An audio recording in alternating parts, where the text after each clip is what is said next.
Hello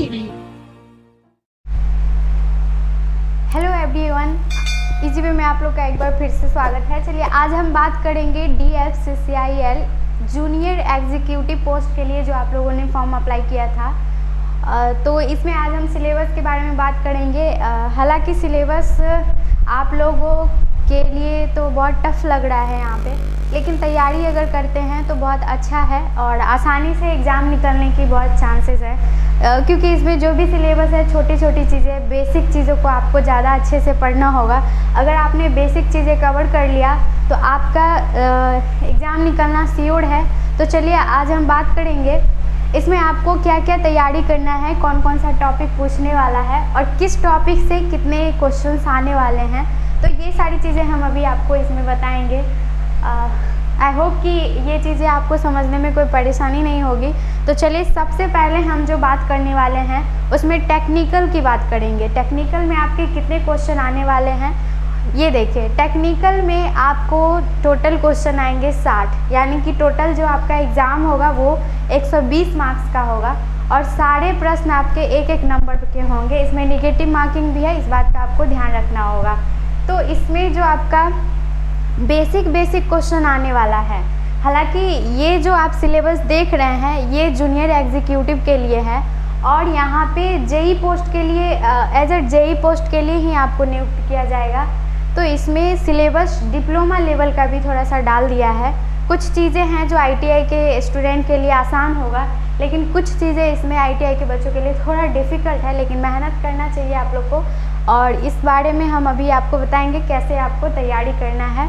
तो सबसे पहले आपको टेक्निकल में पूछे जाने वाले हैं 60 क्वेश्चन, ठीक है। 60 क्वेश्चन पूछे जाएंगे टोटल टेक्निकल में। फर्स्ट जो टॉपिक होगा आपका वो होगा इलेक्ट्रिक सर्किट एंड फील्ड। तो आपको इसमें जो पढ़ना है वो पूरे बेसिक इलेक्ट्रिक सर्किट, यानी इलेक्ट्रॉनिक्स हो या इलेक्ट्रिकल हो, इलेक्ट्रिशियन वाले हों, जो भी लोग होंगे उनको पूरा का पूरा सर्किट के बारे में नॉलेज करना बहुत ज़रूरी है। इसका जो सर्किट होता है उसमें आपको ट्रांजिस्टर हो गया, कैपेसिटर हो गया, इंडक्टर हो गया, ये सब मिला के जो सर्किट बनाए जाते हैं उसका नॉलेज बहुत ज़रूरी है। ये सारी चीज़ें आपको इसमें पढ़ना ज़रूरी है। और इसमें बेसिक क्वेश्चन, इसमें से जो क्वेश्चन आने की संभावना है वो 5 क्वेश्चन इसमें से डेफिनेटली पूछेंगे।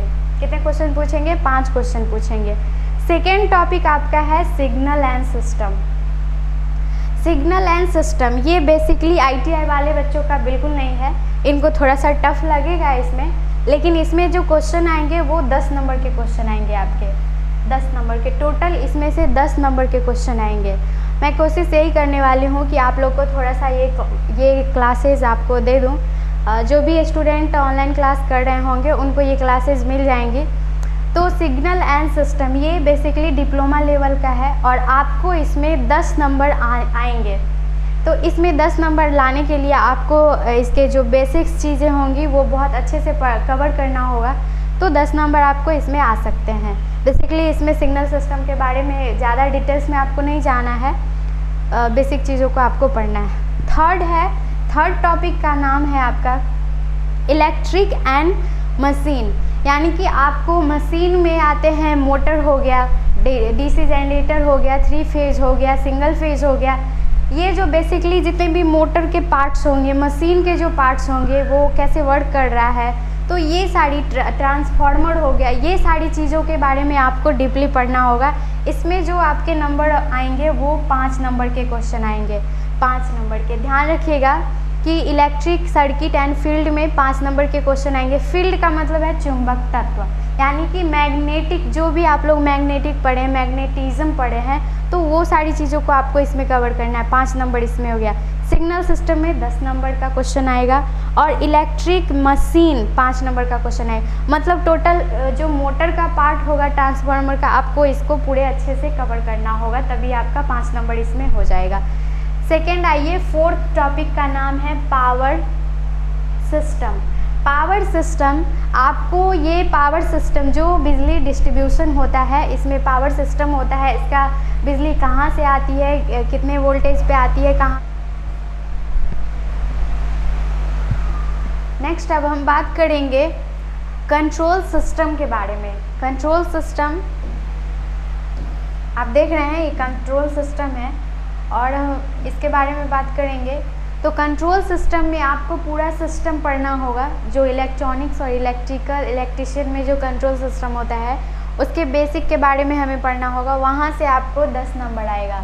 तो इसमें कंट्रोल सिस्टम में आपका क्या क्या आता है, ITI स्टूडेंट के लिए पहले ही हमने बताया था कि थोड़ा सा डिफ़िकल्ट होने वाला ये सिलेबस, तो ITI के स्टूडेंट के लिए थोड़ा ये बाउंस करेगा, लेकिन आपको इसको प्रॉपर ढंग से पढ़ना होगा, तभी आप DF-CCRE का एग्ज़ाम निकाल सकते हैं। तो इसमें आता है लैप्लास ट्रांसफॉर्म आता है। इसमें आपको बहुत सारी चीज़ें ऐसी होगी जो ITI स्टूडेंट के लिए खास करके कुछ नया इसमें पढ़ने के लिए मिलेगा, कुछ नहीं बहुत कुछ नया पढ़ने के लिए मिलेगा। तो कोशिश करना है कि आपको ये सारी सिलेबस को कंप्लीट करना है। अब नीचे चलिए 6 नंबर की बात करें तो 6 नंबर में आपको इलेक्ट्रिकल एंड इलेक्ट्रॉनिक्स मेजरमेंट के बारे में पढ़ना है, जिसमें से आपको 5 नंबर के क्वेश्चन पूछेंगे।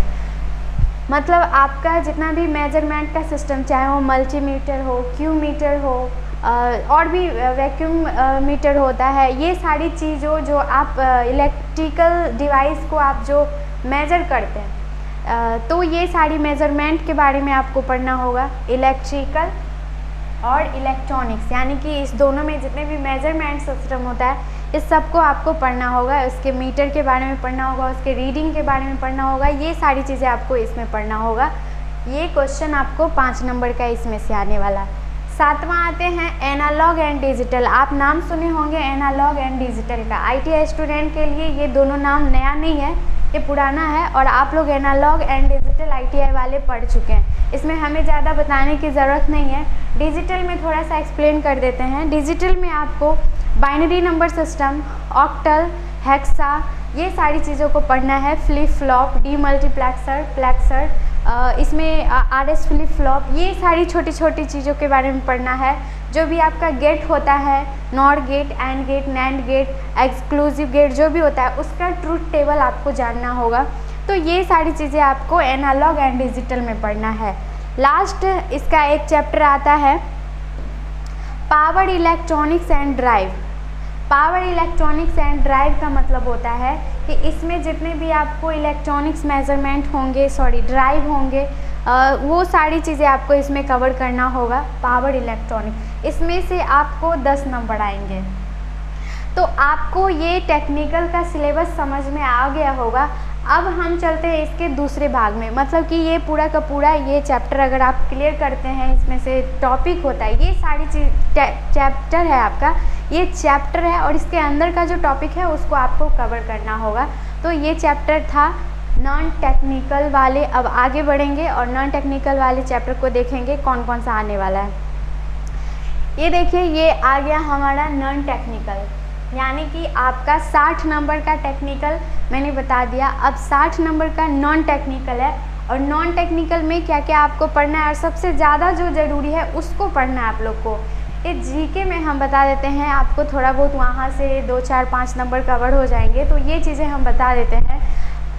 और इस पे जो नॉन टेक्निकल वाले स्टूडेंट होंगे, जो आप तैयारी कर चुके होंगे पहले से, उनको तो आसान होगा, लेकिन जो अभी नया करेंगे उनको थोड़ा सा डिफ़िकल्ट होने वाला है। लेकिन ये बहुत इम्पोर्टेंट है टॉपिक जो हम यहाँ पे आपको बताने वाले हैं।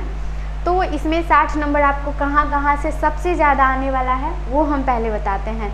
सबसे पहले हम बताएंगे आपको अर्थमेटिक के बारे में, ठीक। ये रीजनिंग के तरफ से आएगा, तो 12 नंबर आपका यहाँ से क्लियर होने वाला है। इसमें आप जो भी होता है देख लीजिएगा। मैथ्स में, तो मैथ्स में आपका 18 नंबर आने वाला है, मैथ्स और रीजनिंग, यानी कि ये दोनों आपका सबसे ज़्यादा ज़रूरी है। आप इसको थोड़ा देर के लिए इग्नोर करिए, क्योंकि GK में बहुत सारा कुछ पढ़ना होता है, तो इतना कुछ आपको नहीं पढ़ना है। इसमें थोड़ी थोड़ी चीज़ें हैं जो थोड़ा सा आप पढ़ लीजिएगा। लूसेंट का अगर बुक हो तो आप लूसेंट से पढ़ लीजिएगा, उससे बेहतर कवर हो जाएगा।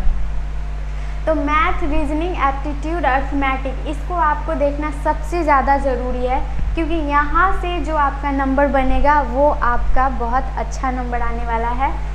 नेक्स्ट है, लास्ट है GS। जैसा कि आपको पता है साइंस के बारे में, तो इसमें से जनरल साइंस में जो पूछा गया है वो भौतिक के बारे में पूछा गया, और भौतिक सबसे ज़्यादा क्वेश्चन 2018 का जब एग्ज़ाम हुआ था तो उसमें मैंने देखा था 2018 में जो क्वेश्चन आए हैं वो साइंस से सबसे ज़्यादा क्वेश्चन है। साइंस में भौतिक से यानी फिजिक्स से सबसे ज़्यादा क्वेश्चन पूछा गया है। तो फिजिक्स पे हम चलते हैं सबसे पहले। तो इसमें से जितना ज़्यादा क्वेश्चन आप कवर कर लीजिएगा उतना आप लोग के लिए ज़्यादा सही रहेगा। इसमें बहुत इम्पोर्टेंट वाली जो बात है, न्यूटन का नियम। आपने न्यूटन का नियम सुना ही होगा। न्यूटन का नियम जितना अच्छे से आप पढ़ सकते हैं आप पढ़ लेना। नेक्स्ट है इसका गति, ध्वनि, इसका जो मात्रक होता है, इसका जो फॉर्मूला होता है, ये सारी चीज़ें आप देख लेना।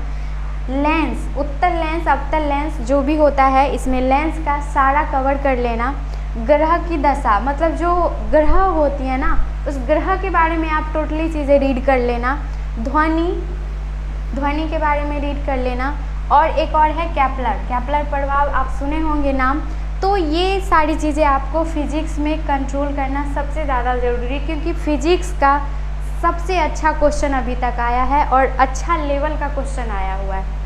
अब हम चलेंगे रसायन विज्ञान पे। तो रसायन विज्ञान में ज़्यादा क्वेश्चन उतना हार्ड नहीं पूछा है, लेकिन जो भी क्वेश्चन पूछा है आवर्त सारणी से अभी तक का क्वेश्चन पूछा गया है ज़्यादातर। तो आवर्त सारणी आप लोग जितना अच्छे से पढ़ सकते हैं आप पढ़ लेना। आवर्त सारणी से रसायन का क्वेश्चन आता है, 4-5 क्वेश्चन आया हुआ है, देखा है मैंने। तो ये हो गया भौतिक और रसायन का। अब हम बात करेंगे बायोलॉजी का। तो बायोलॉजी में जो आपको पढ़ना है, बायोलॉजी में आपको पढ़ना है विटामिन के बारे में। जितने भी विटामिन होते हैं उसका नाम आपको याद करना है और उस विटामिन से कौन कौन से रोग होते हैं उसको पढ़ लेना है। उसके बारे में मानव शरीर के अंदर क्या क्या प्रॉब्लम्स होती है, क्या क्या रीढ़ की हड्डी के बारे में पढ़ना है। तो ये सारी चीज़ें आपको बायोलॉजी में कवर कर लेना है। यहाँ से आपको 18 नंबर क्लियर हो जाएगा। ये सारी चीज़ें जितना भी मैंने आपको बताया है ये 18 नंबर यहाँ से आने वाले हैं। अब हम थोड़ा सा जीके में चलते हैं। जीके ये 12 नंबर का क्वेश्चन यहाँ से आने वाला है। तो हम जीके की बात अगर करें तो जीके में अगर हम बात करते हैं तो जीके में आपके लिए थोड़ी सी बेसिक जानना ज़रूरी। भारत का प्रथम, लूसेंट में ये बहुत अच्छे तरीके से मिल जाएगा। भारत का प्रथम, जितना कुछ भी प्रथम है भारत का वो आपको याद कर लेना है। सबसे ऊंची और सबसे लंबी, मतलब भारत की सबसे ऊंची और सबसे लंबी वाला जो पोर्शन होता है उसको आपको याद करना है। नेक्स्ट है संस्थान का नाम। जैसे कि आप जानते हैं कि यहाँ पे बताया गया है कि संस्थान के नाम इंटरनेशनल हो या फिर नेशनल हो, संस्थान के नाम वाला चैप्टर आता है लूसेंट में। ये बहुत अच्छे से दिया हुआ है एक्सप्लेनेशन के साथ। तो आप संस्थान के नाम जो भी होते हैं और करेंसी होते हैं उसको याद कर लेना है। यहाँ पे आइए, नदी अक्षांश देशा, मतलब कि कौन सी नदी लंबी है, कौन सी नदी बड़ी है, किस नदी को शोक माना जाता है। और अक्षांश देशांतर, मतलब कि आपको पूछेगा कि धरती कितने अक्षांश पर घूमी हुई है, कितने देशांतर पर घूमी हुई है। तो ये जो पोर्शन है ये आप याद कर लेना। इसमें से आपको लगभग 2 या 3 क्वेश्चन मिल जाएंगे। ठीक, तो ये सारी DFCCIL जो एग्जीक्यूटिव के लिए आप लोगों ने फॉर्म अप्लाई किया था उसका सिलेबस है। टोटल आपको कितने मार्क्स आने वाले हैं? 120। 120 में से हमने 60 मार्क्स जो हैं वो टेक्निकल का बताया है और 60 मार्क्स आपका ये नॉन टेक्निकल को बताया। तो आप इस चीज़ को अच्छे से रिवाइज़ कर लेना, जितना भी हो सकता है आप लोग इस पर फोकस कर लेना। आपके पास अच्छा टाइम है अभी भी। तो ये सिलेबस आप लोग के लिए बहुत ज़रूरी था। जो लोग स्टूडेंट डिप्लोमा किए हुए हैं उनके लिए तो थोड़ा आसान होगा, लेकिन जो ITI किए हैं थोड़ा उनके लिए मुश्किल होने वाला है। तो हम कोशिश यही करते रहेंगे कि आप तक हर एक लेटेस्ट न्यूज़ को पहुंचाते रहें। तब तक के लिए आप लोग पढ़ाई कीजिए, ध्यान रखिए।